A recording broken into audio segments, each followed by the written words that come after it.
Buenas tardes. Hoy vamos a continuar con lo que es el lenguaje Lisp y vamos a ver la parte más importante de este lenguaje. Su nombre proviene de procesamiento de listas y es específicamente la parte más potente de esta herramienta. Podemos considerar como las listas como listas enlazadas, pero más bien entenderlas como si fueran vectores. Entonces, originalmente este lenguaje en algunas versiones o en sus versiones originales no disponían de vectores, pero sí disponían de las listas. Y hoy vamos a ver lo que corresponden a las listas. Lisp es uno de los lenguajes de programación más simples que existen, hablando de especificaciones base del lenguaje mismo. Naturalmente, distintos dialectos han ido extendiendo el lenguaje y añadiendo nuevas contribuciones. Básicamente el lenguaje Lisp era un lenguaje muy básico, pero su potencia radica en que se puede extender. El lenguaje es extensible. Mediante las macros nosotros podemos definir otros dialectos, otras sentencias que no están en su versión base.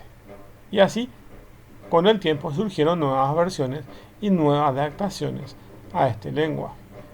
Pero es tremendamente importante y lo han hecho desde tiempos utilizando esos mismos conceptos bases. Eso implica que una vez conocidos unos cuantos conceptos que constituyen la base de este lenguaje, se puede extenderlos. En este apartado trataremos las listas y de allí proviene su nombre del lenguaje, en comparación a otros lenguajes que requieren punteros a medio y bajo nivel para tener acceso a esos recursos. El lenguaje C, por ejemplo, manipula punteros, pero requiere conocer ciertas estructuras que están a bajo nivel. Inclusive, el lenguaje Lisp los manipula de alto nivel.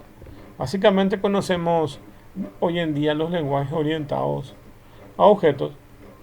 Estos lenguajes tienen capacidad de manipulación de listas enlazadas a través de esas librerías, pero básicamente dentro del lenguaje en sí no lo soportan, o inclusive si lo soportan fueron modificando. Por ejemplo, el lenguaje C tiene estructuras definidas para la manipulación de punteros, pero hay que trabajar un poco para las listas y se hace un poco engorroso.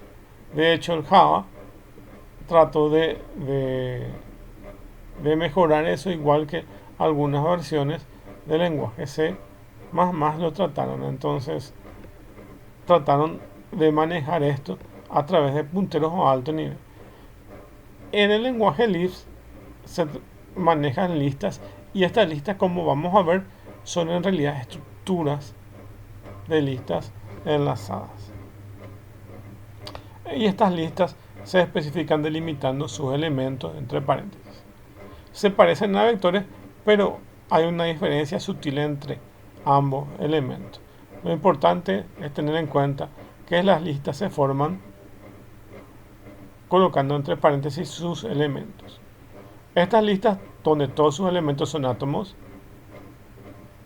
es decir, se abre paréntesis, se cierra paréntesis, y cada uno de sus elementos son elementos indivisibles o átomos. Pero en realidad son listas anidadas o enlazadas. Tienen esta capacidad que también se puede formar una estructura de tipo árbol dentro de esas listas. Sus elementos pueden ser átomos o además pueden ser sus listas. En este ejemplo son átomos, pero además esta lista que tiene A y después tiene otra sublista B y C, por ejemplo, y así pueden haber otras sublistas. Es como tener un diagrama de tipo árbol. Corresponde al paradigma de programación funcional, donde se utilizan listas. Internamente se implementan como listas simples enlazadas, como pueden ver aquí en el ejemplo. Aquí tenemos una lista simple enlazadas, que era el ejemplo que tenemos aquí. O bien pueden ser unas listas anidadas, como las que tenemos aquí en este gráfico. ¿Se dan cuenta? Esta es una lista simple. Y acá A, y luego está B y C, aquí este otro nivel. A, B y C. Entonces, D, E, F, G están a otros niveles. Entonces, se pueden manejar estas listas de forma anidada. Entonces, tiene un resultado de un diagrama de tipo árbol. Un nodo para un átomo contiene su primer puntero apuntando hacia alguna representación del átomo. Entonces, tenemos un primer elemento que va apuntando hacia las otras estructuras de los otros elementos. Es como en un puntero en lenguaje C, tenemos la cabecera o head, y esa cabecera apunta a los otros elementos. Entonces, funciona de la misma forma. Acá tienen la estructura, acá tienen cómo se maneja esa estructura en sí. ¿Cómo vamos a manejar la memoria en lenguaje Lisp? La memoria de datos, a la derecha en la figura, aquí tenemos. Acá tenemos estos dos elementos que están en estas columnas D y F. Tienen un diccionario de términos que asocia a los símbolos con dos punteros. Uno a la izquierda, que corresponde a la estructura de tipo head, donde están los símbolos que van a apuntar a los otros elementos. Acá pueden ver, van a ver esta estructura que dice car y cdr. Car viene a ser el primer elemento de la lista. En este caso, si decimos que una lista tiene tres elementos y esos elementos son A, B y C, car apunta a la letra A y cdr apunta a la que sigue. Entonces viene a ser B y C, y así sucesivamente pueden tener otras sublistas. Esta es la estructura en sí, como existe un head o una cabecera que apunta a los otros elementos de la lista. Van a ver cómo se llama eso en momentos. El intérprete utiliza la memoria de datos para almacenar todos los datos presentes en el proceso del lenguaje Lisp. Se trata de una memoria idealizada, en el sentido que es capaz de almacenar distintos tipos de datos, conocidos como átomos. Un átomo es un elemento indivisible dentro del lenguaje Lisp y generalmente es como si fuera una cadena de caracteres. Y cada uno de ellos ocupa una sola posición. Por ejemplo, A ocupa una posición, B ocupa otra posición, C ocupa otra posición. O si fuera un vector numérico, 1 ocupa una posición, 2 y así sucesivamente. Por ejemplo, un número entero y una cadena de caracteres son ambos átomos y por lo tanto ambos pueden almacenarse en una posición de memoria de datos. La cadena de caracteres es atómica y no está compuesta de partes. Entonces, si decimos alfa, alfa puede ser inclusive un átomo, omega puede ser otro átomo, y así. Las letras o conjunto de caracteres pueden ser un átomo, o una combinación de números, letras, una combinación de solo números, siempre y cuando estén separados por un espacio. Acá está un espacio, acá está otro y otro. Son considerados como listas. Entonces, cada elemento que tenemos aquí es un átomo. A es un átomo, B es un átomo, etc. Y para reconocer que está en una lista tienen que estar encerradas entre paréntesis. El contenido de la memoria de datos está sujeta a una recolección de basura. Como veremos más adelante, existen referencias a elementos de memoria donde el diccionario de símbolos, que es este que está aquí, cuando un átomo ya no es referenciado ni directa ni indirectamente, es candidato de recolección de basura y el colector de memoria buscará la posición que ocupa en la memoria como disponible. Bueno, si conocen un poco cómo funciona el lenguaje Java, el lenguaje Java tiene un garbage collector y lo que hace es básicamente cuando se crea un área de memoria, generalmente algunos lenguajes tienen para crear un espacio de memoria y luego para destruir. Create o dispose, más o menos sería eso. Pero el problema de trabajar así es que muchas veces quedan pequeños bloques de memoria sin eh, como desperdicios quedan esas áreas de memoria. Entonces, muchas veces se está mal utilizando el recurso de la memoria.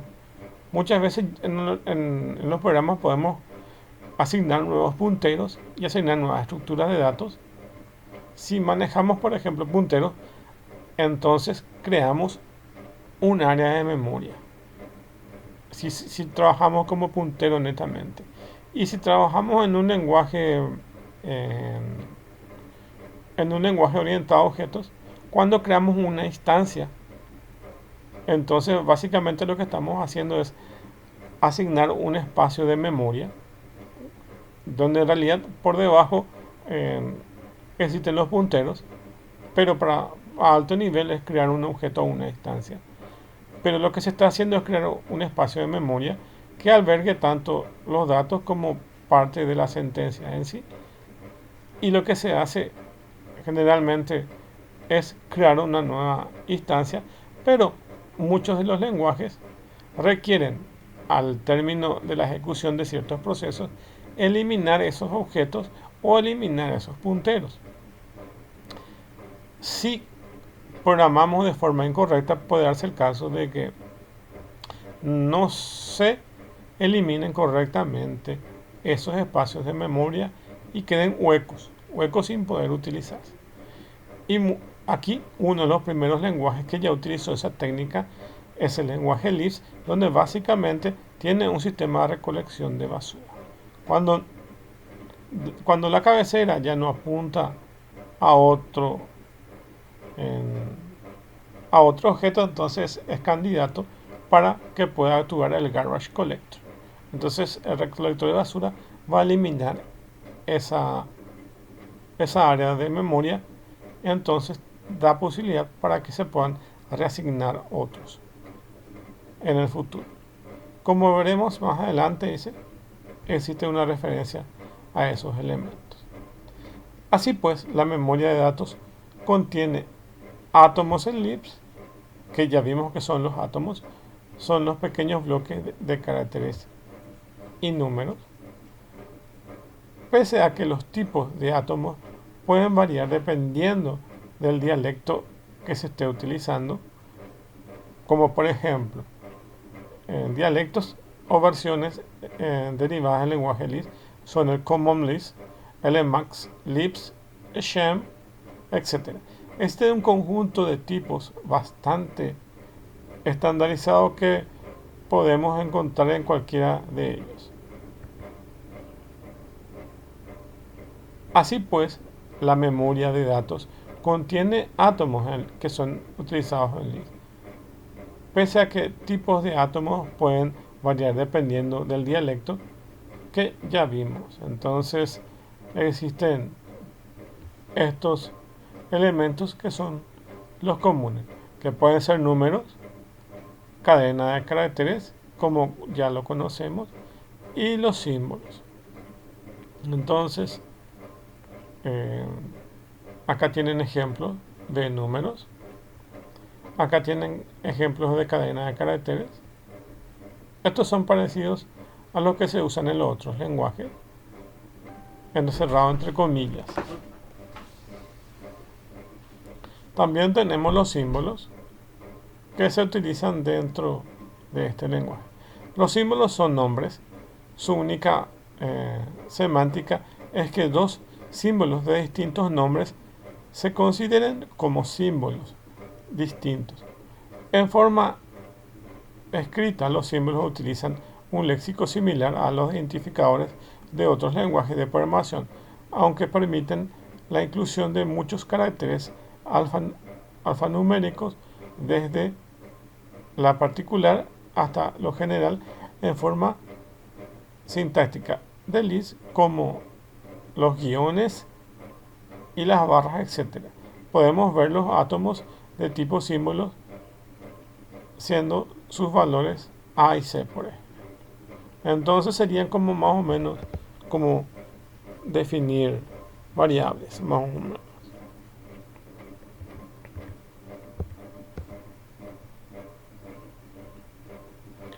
Bueno, continuando. En sí, estamos hablando, básicamente lo que nos quiere decir acaso es sobre los tres tipos de datos que podemos tener, que son números, cadena de caracteres y esos símbolos. Pero más propiamente dicho, el head o la cabecera en este lenguaje se denomina cons cell, y a partir de ahí van apuntando a los otros caracteres que tiene la lista, a los otros elementos de la lista. Como se dan cuenta, es una lista enlazada.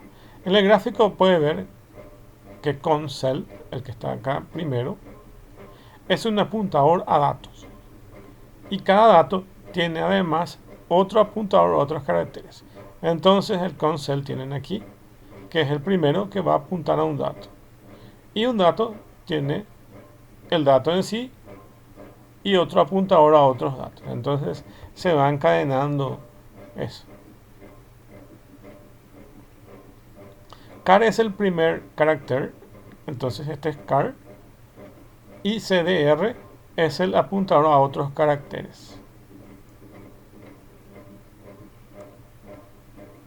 hasta que encuentre un nil, que es el final de la lista. Acá hay un nil, acá hay una sublista y acá tienen. Entonces esto puede ser una lista que está acá y termina con un nil. Nil es nulo y básicamente va recorriendo toda la lista enlazada hasta que termina con un nulo. Básicamente es lo mismo que un puntero. Si se acuerdan, se recorre los punteros hasta que encuentre un nulo. Y es eso. Entonces tiene el head, que se denomina consel, que es un apuntador a una estructura de caracteres. Y el primer carácter se denomina car y los subsiguientes se denominan cdr. Estos nombres provienen porque antes se usaban en un lenguaje Lisp que se parecía a un assembler, y los nombres vienen de esa época.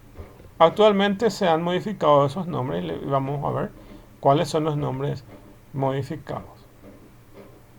Básicamente nos permite desde el consel top, que sería el head de esa área de memoria, que es un puntero a los caracteres que tienen ese. Caracteres o objetos que tienen eso. Por ejemplo, yo le digo caracteres, pero en realidad puede ser un conjunto de átomos, o sea, puede ser un átomo, que es en realidad un conjunto de palabras. Entonces, puede ser un head que apunta a nombres de frutas, y este primer head puede ser manzana, este otro head puede ser pera, y esta otra puede ser naranja. Bueno, entonces son nombres. El primer elemento es un nombre y el otro elemento es un apuntador al otro elemento que le continúa. Entonces, acá podía el nombre, que es manzana, y un apuntador al otro elemento que acá diga pera, y otro apuntador a que diga manzana, hasta que encuentre el nil y termina nil o nulo y termina la estructura en sí. Eso es internamente. Entonces car retorna el head de la lista, o sea, retorna el top de la lista o el puntero de la lista, el primer elemento de la lista. Entonces, si nuestra hay una forma de crear lista, entonces se crea entre paréntesis y se escribe la palabra cons antes, y con la palabra cons y el nombre de sus elementos separados con espacio, entonces se crea la lista. Entonces esta forma que ven aquí es una forma de crear la lista. se puede escribir cons porque el nombre original es consel. Entonces con la palabra cons se crea eso. Si no quieren escribir la palabra con, como es un lenguaje muy flexible, entonces con este apóstrofe y entre paréntesis la lista, se crea la lista. Son varias formas de crear. Esta es la forma más simplificada. Entonces, apóstrofe, abrir paréntesis, 1 espacio 2 espacio 3, cerrar paréntesis. Entonces yo creo esta lista 1, 2, 3. Y le aplico el car y car es el primer elemento de la lista. Entonces el resultado que me da es este valor de 1, que es el primer átomo de esa lista. Actualmente, para entenderlo mejor, se modificó eso. Les dije que esto era originalmente en Assembler. Luego, para adaptarlo, se modificó con este nombre. Como es un lenguaje tan flexible, te permite crear alias. Y un alias de este car es first, que significa el primero, ¿verdad? Entonces, aplicar el primer elemento a esta estructura, que es una lista con los valores 1, 2, 3, nos devuelve un 1. El CDR es la continuación o resto de esa lista. Entonces, aplicar el CDR de nuestra lista 1, 2, 3 nos devuelve 2 y 3. También se crea un alias, que es más fácil de poder entender, que es el rest, que viene a ser lo mismo que CDR, y se le aplica a esa lista, entonces nos devuelve 2 y 3.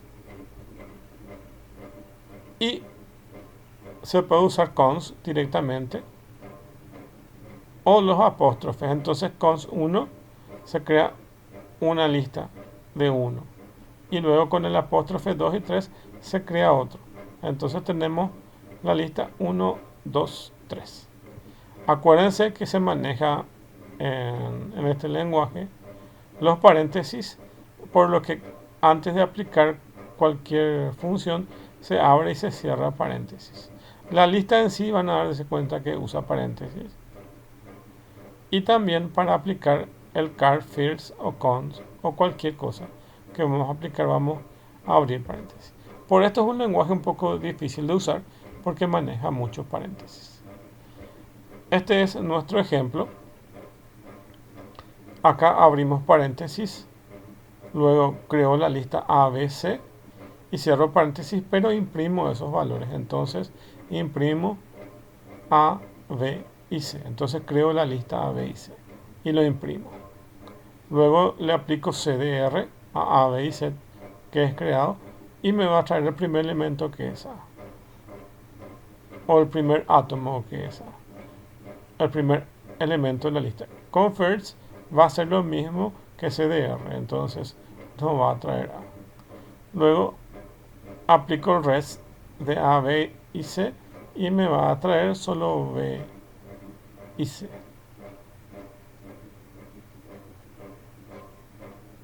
Y así puedo aplicar diferentes opciones. Car me trae el primer elemento, CDR me trae el resto, acá tengo first y rest, que son sus alias. También se puede aplicar second, third y eso, y nos va a ir trayendo los otros elementos. Entonces second nos da el segundo elemento y third nos da el tercer elemento. Entonces, si aplicáramos aquí, por ejemplo, first nos da la letra A. Si le aplico second, me entrega la letra B. Y te aplico third, entonces me da el resultado de C. Entonces es esto el resultado. Y ahí termina nuestra clase, pero antes ustedes pueden copiar este ejemplo que está acá, todo completo. Le dan control C y buscan, en este caso se llama tutorial.point.com/execute-list. Básicamente escriben compilador en línea de lenguaje Lisp y les va a salir esto. Entonces aquí pegan eso y le dan execute y acá les va a mostrar el resultado. Acuérdense que para ejecutar cualquier cosa entonces necesitan abrir aquí paréntesis y acá necesitan cerrar ese mismo paréntesis. Luego acá van a crear la lista. Esto viene a ser lo mismo que escribir cons. Es lo mismo. Lo he hecho, voy a ejecutar para que puedan darse cuenta que es lo mismo. Entonces pueden ver que esto se va a ejecutar ahí. Bueno, por de pronto eso es lo que vamos a ver. Luego vamos a ir viendo otros ejemplos de cómo se utiliza.